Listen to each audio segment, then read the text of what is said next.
நீ என் சொல்லுக்கு கீழ்ப்படிந்தபடியால் உன் சந்ததிக்குள் பூமியில் உள்ள சகல ஜாதிகளும் ஆசீர்வதிக்கப்படும் என்று சொல்லி கர்த்தர் இந்த வாக்குத்தத்தத்தை ஆபிரகாமுக்கு அவர் கொடுத்தார். கர்த்தர் ஆபிராமை பெயர் சொல்லி அவர் அழைத்து, நீ உன் தேசத்தையும் உன் இனத்தையும் உன் தகப்பன் வீட்டையும் விட்டு புறப்பட்டு நான் காண்பிக்கும் தேசத்துக்கு போ, அங்கே நான் உன்னை பெரிய ஜாதியாக்குவேன், நீ ஆசீர்வாதமாய் இருப்பாய் என்று சொல்லி கர்த்தர் அந்த வாக்குத்தத்தத்தை ஆபிரகாமுக்கு கொடுத்து அவனை அழைத்தார். அந்த சொல்லுக்கு அவன் அப்படியே கீழ்ப்படிந்து கர்த்தர் சொன்னபடியே அவன் அந்த தேசத்தை விட்டு அவன் புறப்பட்டான்.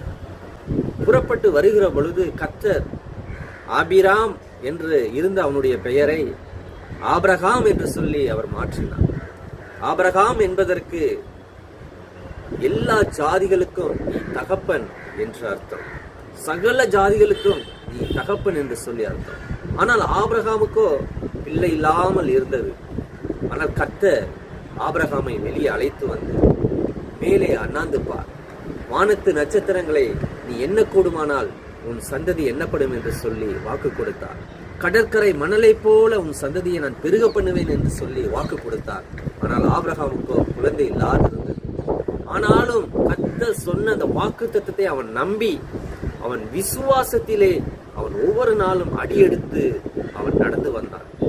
அந்த விசுவாசத்தை கர்த்தர் நினைத்து பார்த்தார். அவன் எவ்வளவு கர்த்தர் மேல விசுவாசம் உள்ளவனாய் இருந்தான். கர்த்தர் எதை சொன்னாலும், எந்த வார்த்தையை சொன்னாலும் அதற்கு அப்படியே அவன் கீழ்ப்படிந்து நடந்து வந்தபடியினாலே கர்த்தர் அவனுக்கு 100வது வயதிலே ஈசாக்கை என்கிற ஒரு மகனை கொடுத்தார்.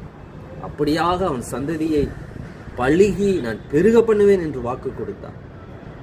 என் அன்பு சகோதர சகோதரிகளே, நாமும் கர்த்தருடைய வார்த்தைக்கு நாம் கீழ்ப்படுகிற பொழுது தேவன் நம்மளை ஆசீர்வதிக்கிற தேவனாக அவர் இருக்கிறார்.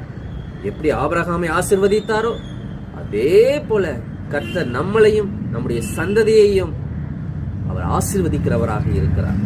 பூமியில் உள்ள சகல ஜாதிகளை பார்க்கிலும் கர்த்தர் நம்மளை மேன்மைப்படுத்துவார். பூமியில் உள்ள சகல ஜாதிகளும் உன் சந்ததிக்குள் ஆசீர்வதிக்கப்படும் என்று சொல்லி ஆபிரகாமுக்கு வாக்கு கொடுத்த தேவன் நிச்சயமாகவே நாம் அவரை விசுவாசித்து அவருடைய வார்த்தையை நம்பி அவருடைய வார்த்தைக்கு நாம் கீழ்ப்படிந்து நடக்கிற பொழுது நிச்சயமாகவே கர்த்தருடைய ஆசீர்வாதம் நம்முடைய வாழ்க்கையிலே அது உண்டாகும்.